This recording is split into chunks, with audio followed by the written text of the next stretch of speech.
Hey guys, welcome. This is Bhagat Singh और आज के इस लेक्चर में हम इमोशनल इंटेलिजेंस पे यूपीएससी ने पहले प्रीवियस ईयर के जो क्वेश्चंस पूछे हुए हैं इमोशनल इंटेलिजेंस टॉपिक पे उसको हम डिस्कस करेंगे। इमोशनल इंटेलिजेंस पे ऑलरेडी हमारे 2 लेक्चर्स अपलोड हो चुके हैं। आप एक बार ये प्लेलिस्ट में जाके देखिए। ये आपको द यूपीएससी हब हमारा जो चैनल है उसमें फ्री में ये पूरा कोर्स आपको देखने को मिलेगा और ऑलरेडी इसके 17 लेक्चर्स अपलोड हो चुके हैं इस पूरे कोर्स के। बाकी जो बचे हुए हैं 13-14 लेक्चर्स जिसमें कि आपका पूरा एथिक्स फिर कवर हो जाएगा, वो भी मीनवाइल आपके 10-15 दिन में सब अपलोड हो जाएगा और you can easily access the full course of ethics there. बाकी भी इनिशिएटिव चले हुए हैं कि पीएसआईआर ऑप्शनल में करंट अफेयर की जो बूस्टर सीरीज है कि किस तरीके से आप इंटरनेशनल रिलेशंस के साथ जो करंट के टॉपिक्स हैं उनको कैसे इंटीग्रेट कर सकते हैं और थिंकर्स की क्या क्या राय है उसमें स्कॉलर्स की, तो स्कॉलरली व्यूज का और फिर हमारे जो करंट अफेयर्स है डिफरेंट, उनके लिए भी अलग से इसमें मॉड्यूल्स आपके लिए फ्रीली अवेलेबल है। तो आप एक बार इसमें जाके चेक कर लीजिएगा। बाकी डिस्कस करते हैं PYQ discussion on emotional intelligence. Emotional intelligence का ये हमने पहले ब्रीफ आइडिया सा एक ले लिया हुआ है कि इमोशनल इंटेलिजेंस क्या होती है। इस पे ये सारी चीजें, लाइंस वगैरह सब कुछ आपको बता दिया था लास्ट लेक्चर में। आप एक बार उन सब लेक्चर्स को देख लीजिएगा, फिर ही आप इन क्वेश्चंस को अच्छे से कनेक्ट कर पाएंगे। इसका एक फायदा आपके लिए ये भी होगा कि आप जान सकते हैं कि जो थ्योरी हम पढ़ रहे हैं उनको अप्लाई कैसे करना है अपने आंसर की राइटिंग में। तो अच्छा आंसर कैसे लिखना है ये भी हम यहाँ पे जानने की कोशिश करेंगे और डायग्राम वगैरह किस तरीके से इसमें यूज हो सकता है, राइट। तो पहला क्वेश्चन देखते हैं। हाँ, अब इसमें डिस्कशन का भी क्या पैटर्न रहेगा। मैं इसमें कोई भी आंसर लिखूंगा नहीं, टाइप नहीं करेंगे, बस सिर्फ इसमें आपको डिस्कस किया जाएगा कि कौन से पॉइंट्स इसमें, कौन से पैटर्न है आप लिख सकते हैं। और मोस्ट इंपॉर्टेंट कि भाई आंसर लिखना शुरू कैसे करना है। तो आंसर लिखना बड़ा इजी होता है, लेकिन उसको शुरुआत कहाँ से की जाए ये एक बड़ा चैलेंज रहता है। तो ये सारी चीजें हम यहाँ पे डिस्कस करेंगे और अच्छे से आप ये सारी चीजें प्रिपेयर कर पाएंगे, बिल्कुल। तो पहला क्वेश्चन देखिए, 2020 में यूपीएससी ने पूछा हुआ है, simple question, simple 2020, what are the main components of emotional intelligence, can they be learned.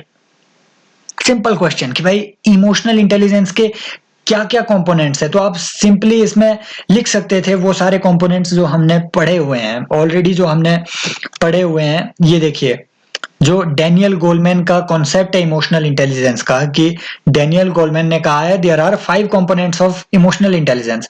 आपने ये लिख देने थे कि सेल्फ अवेयरनेस एक हेडिंग, फिर इसको बताना है कि हाँ सेल्फ अवेयरनेस होती क्या है, एक लाइन में।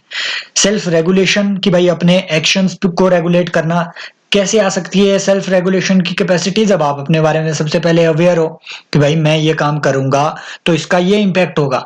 जब आप इस बारे में अवेयर हो तभी आप अपने कामों को रेगुलेट कर पाओगे।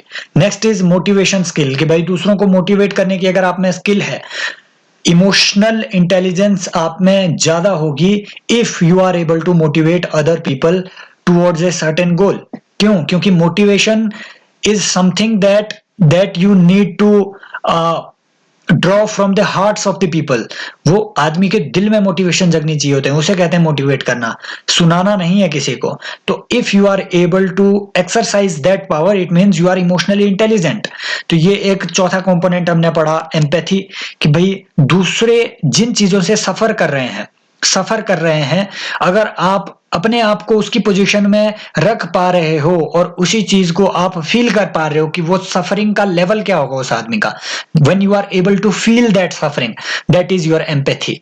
और नेक्स्ट इज सोशल स्किल्स कि भाई आपकी जो इफेक्टिवनेस है, लीड करने की इफेक्टिवनेस, आपकी जो परजुएसिवनेस है कि भाई आप कितने परजुएट कर सकते हो दूसरे को किसी काम के लिए, ये सारी चीजें हैं आपके कंपोनेंट्स ऑफ इमोशनल इंटेलिजेंस जो कि डैनियल गोलमैन ने बताए हुए हैं। इनको आप शॉर्ट में इस तरीके से चार्ट का यूज करके भी लिख सकते थे कि भाई जैसे ये मैंने आई थिंक अनुदीप डोरी शेट्टी सर का ये इसमें लिया हुआ है, उनके आंसर राइटिंग का ये पैटर्न रहता है। जैसे यहाँ इन्होंने सिविल सर्विसेज की वैल्यूज बताया हुआ है, आप इसमें लिख सकते हैं कंपोनेंट्स ऑफ इमोशनल इंटेलिजेंस। बाकी यहाँ ये सारी कंपोनेंट आप लिख सकते हैं, चार्ट के माध्यम से भी आप इसको लिख सकते थे, इस तरीके का कोई पैटर्न बन सकता था।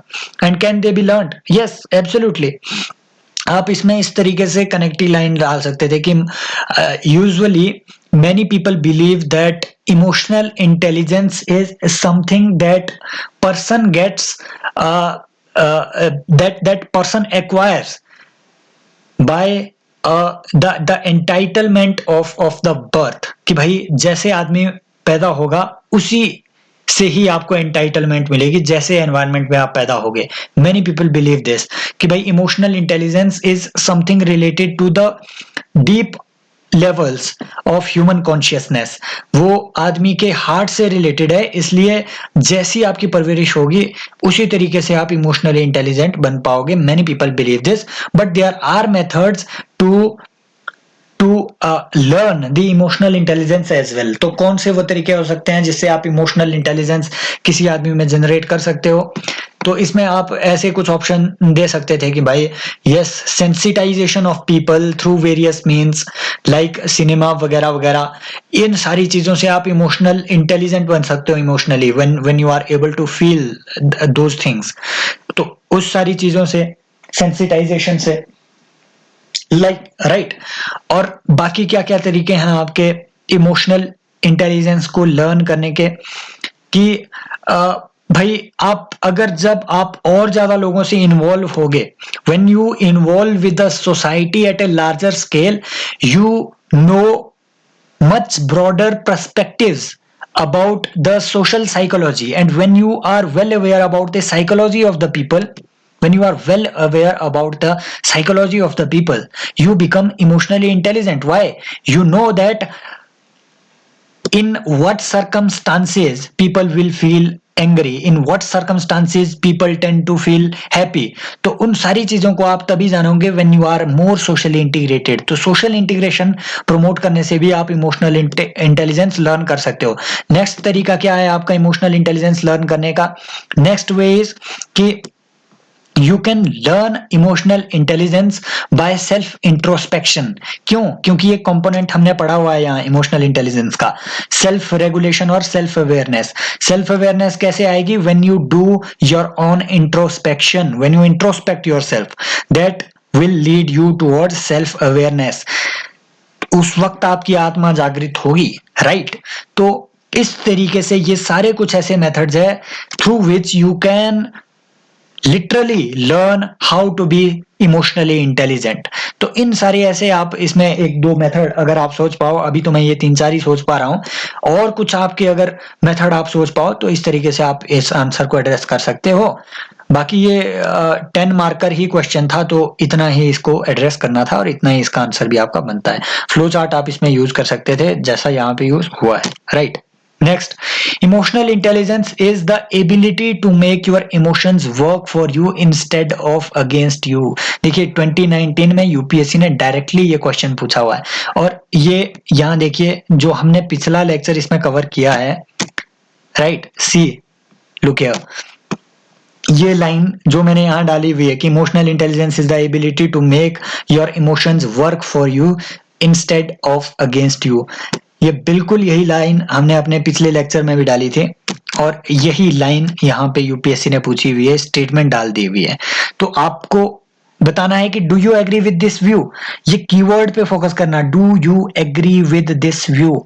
इसमें आपने सारे वर्ड्स अपने लिखने हैं. सबसे पहले कैसे आपने शुरुआत करनी है? Just define emotional intelligence. आपने बताना है कि what is the emotional intelligence. It is the capacity of a person to know about his own emotions as well as the emotions of others, to be aware about his own emotional state as well as emotional state of others. That capacity of an individual is called emotional intelligence. Just define that. And next, कि इसी में आपसे पूछा हुआ है कि it is the ability to make emotions work for you instead of against you. अब आपने इसमें बताना है कि किस तरीके से आपके emotions can sometime be sometimes act against your will.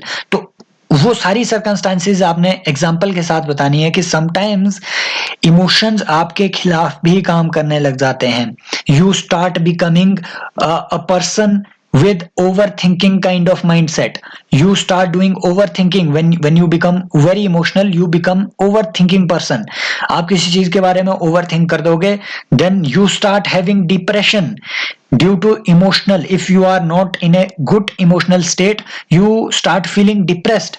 So that depression can also hamper your capacity to work in an efficient manner, और organization में भी आपकी जो पोजीशन है वो इस वजह से हार्म हो सकती है.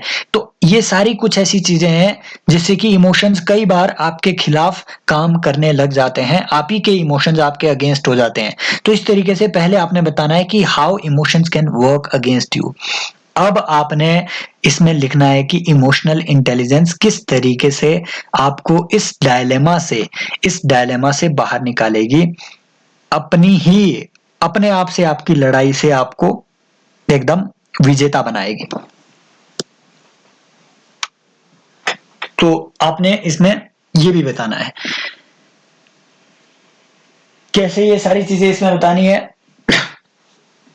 बताना है कि इमोशनल इंटेलिजेंस आप में सेल्फ अवेयरनेस लाएगा. You become aware about your own thoughts, you become aware about your own actions, you regulate your own actions. इन सारी चीजों की वजह से you don't feel stressed. You become able to cope up with your stress. और emotionally if you are intelligent, then definitely you regulate your own actions. और वो जो stress factor था, you can really dominate that stress factor inside you. तो इस तरीके से emotional intelligence आपके लिए बेनिफिशियल हो सकता है if you are emotionally intelligent. What else? Emotional intelligence और कहां आपके यूज होगा? It enhances your leadership capability. When you handle the matters at emotional level, when you handle the matters of organization at the emotional level, you really touches the hearts of the people, the hearts of the parties involved in that dispute. तो जब आप emotional level पे किसी चीज को handle करोगे, definitely your leadership capabilities will enhance. Next, leadership capability आपकी इस वजह से भी एनहांस होगी क्योंकि you will be able to give a goal to the organization with which the organization can relate to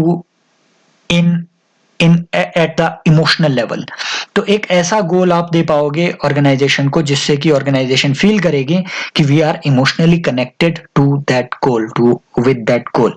तो इस तरीके से आपकी इमोशनल इंटेलिजेंस आपके वर्क की प्रोफेशनल लाइफ में भी आपकी एफिशिएंसी इंक्रीज करेगी.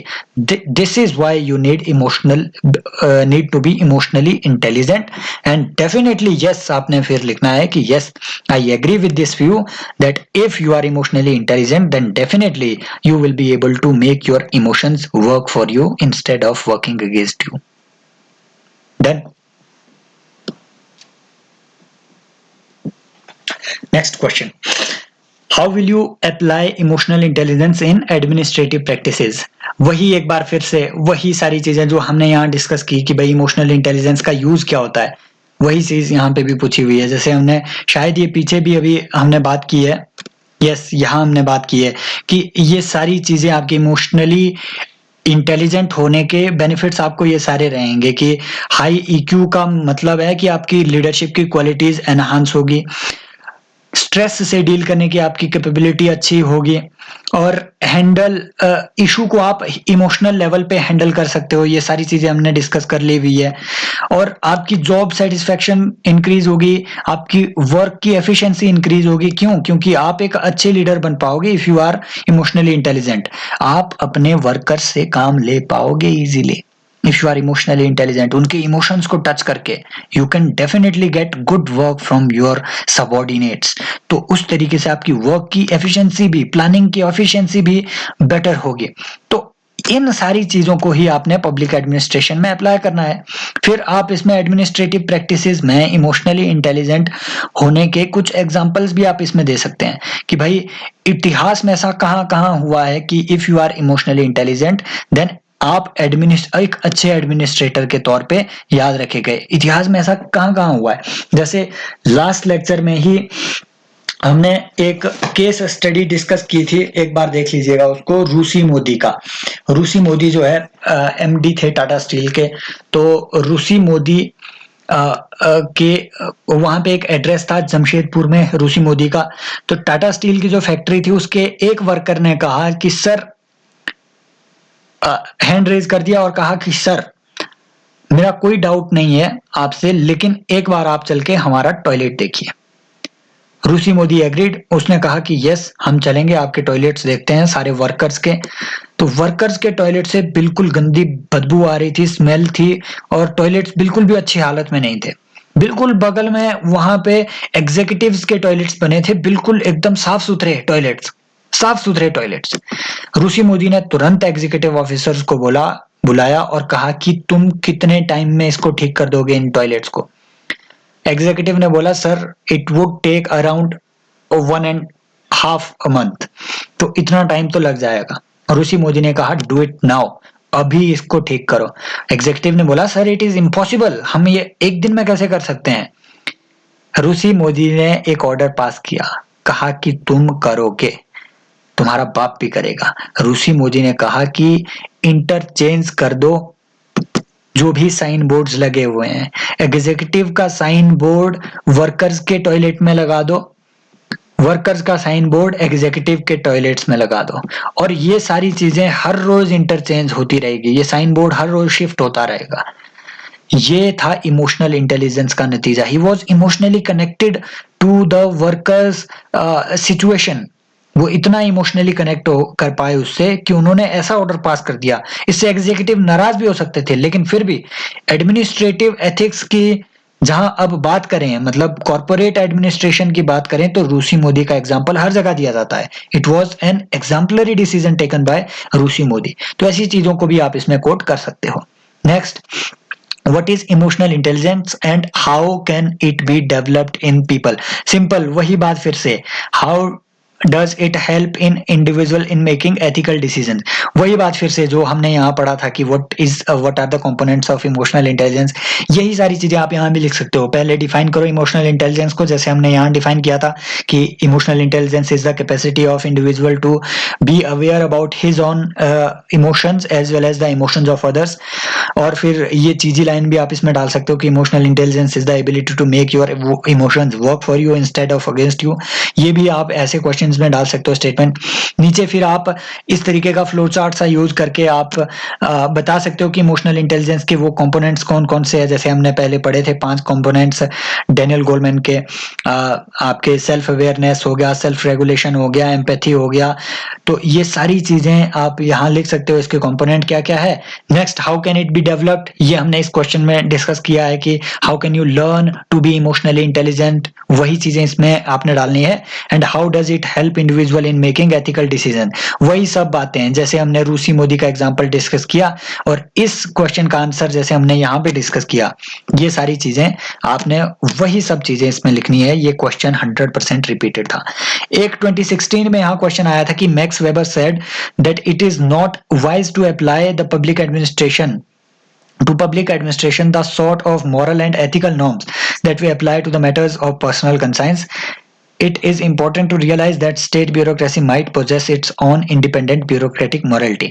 ये ethics and morality का एक different topic है, उससे relate करता है ये, उतना emotional intelligence से ये relate नहीं करता है ये question, इसलिए हम उसमें इसको discuss करेंगे। बाकी इसका मैक्स वेबर का कहना था कि आपके लिए जो moral principles individual के तौर पे apply होते हैं कि भाई आपको हमेशा truthful रहना है, you should be honest always, आपको इंसान के हित के बारे में सोचना है, मतलब ये सारी जो मोरालिटी के प्रिंसिपल्स एक इंडिविजुअल पे लागू होते हैं, स्टेट और सोसाइटी के लिए वो सारे नेसेसरली लागू नहीं हो सकते। There can be different moral principles for independent bureaucratic morality as well as for the morality of the individual. तो मतलब ब्यूरोक्रेसी और एक इंडिविजुअल के लिए डिफरेंट मॉरल प्रिंसिपल्स हो सकते हैं, इसी को इसमें सब्सटैंशिएट करना था। फॉर एग्जांपल अगर एक इंडिविजुअल मॉरलिटी की बात करें तो किसी आदमी को मारना मतलब वायलेंस करना, हर हालत में वायलेंस करना गलत होगा, हर हालत में। लेकिन ब्यूरोक्रेसी में violence can be justified at the time when there is the situation arising, there is a situation that can give rise to the law and order crisis। तो जब ऐसा क्राइसिस होगा उस टाइम वायलेंस जस्टिफाइड होगा। तो इस तरीके से जो अलग अलग मॉरल प्रिंसिपल्स है इसको हम अलग उसमें सेक्शन में डिस्कस करेंगे, क्योंकि it does not relate with this topic of emotional intelligence. ये गलती से इसमें आ गया है क्वेश्चन। बाकी आई होप ये सारी चीजें आपको अच्छे से क्लियर होगी। सब्सक्राइब कीजिए चैनल को और टेलीग्राम चैनल को भी सब्सक्राइब कीजिए। ऐसे इनिशिएटिव इसमें आपके लिए लाए जाते रहेंगे। Thank you.